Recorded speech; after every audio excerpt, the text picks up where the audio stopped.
One thing that I really want to dive into before we end this episode is the hidden messages between in MBTTF.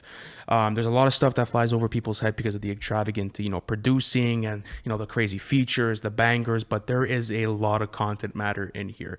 And one of the craziest things is that, Kanye is always personal on his albums, and he was just as personal on this one. So Lou, take us through a couple of these messages, and, what do these messages, let's say, mean to your hip hop listening now? So for me, kind of the main concept that I took out of this album was just, Kanye's self-reflection on how fame has impacted him and shaped him as an individual, and kind of, both sides of fame in the sense of what is it like if I fully indulge myself into this fame, into this notoriety, and then the other side of it is, what are the pitfalls of, completely immersing yourself into this, this lifestyle of being a famous rapper?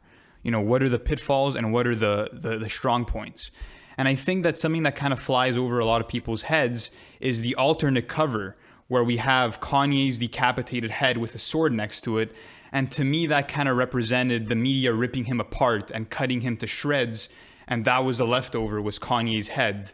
And I think the message behind that was that no matter what you do to him, no matter how much you try to tear him apart, his creative genius will always be there. And it will always be alive. And, I got to agree with you on that. He put on a show. He put on cinematic value. He added so much into this album. I feel as if, he gave every single inch of, every single breath and every single drip of blood that he has in him into this album.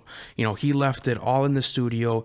It came out crazy. And Tilly, I'm going to ask you that same question, man. There's a lot of hidden messages in here, but what's one that you really take away? And what's one that really sticks with you? Oh, for sure, Runaway, because the hidden message behind that is you have at the surface level, it's about being a douchebag to a girl that you really care about and all that stuff, but also the kind of hidden meaning of it is Kanye's relationship with the public, and it's a lot about how he doesn't know how to say the things that he wants to say. He doesn't know how to get his point across in the most effective way, and that is just applicable throughout his career. You see it today all the time. It's like this one message from My Beautiful Dark Twisted Fantasy that carries over throughout probably what's going to be the rest of Kanye's career. Yeah, not only that, but you have songs like Hell of a Life where he's talking about marrying a porn star. Ironically so, he ends up marrying a porn star. And then you have Blame Game, which explains, the whole feud between him and Amber Rose. One of my favorite standout tracks that has a really hidden message for me, something that I interpret as Dark Fantasy. I think it's one of Kanye's biggest victory laps ever. When I'm in the car, I'm bumping this, and I'm bumping it at full capacity, but he's sort of giving you the imagery of himself being in Chicago and, sort of manifesting this lifestyle that he's gotten into.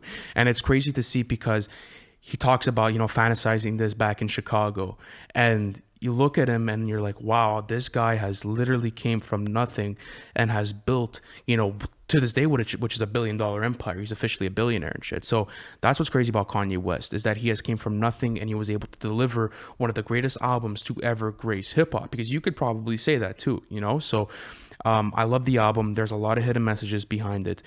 Talk about the great production, talk about the great features, talk about the great moments with the album.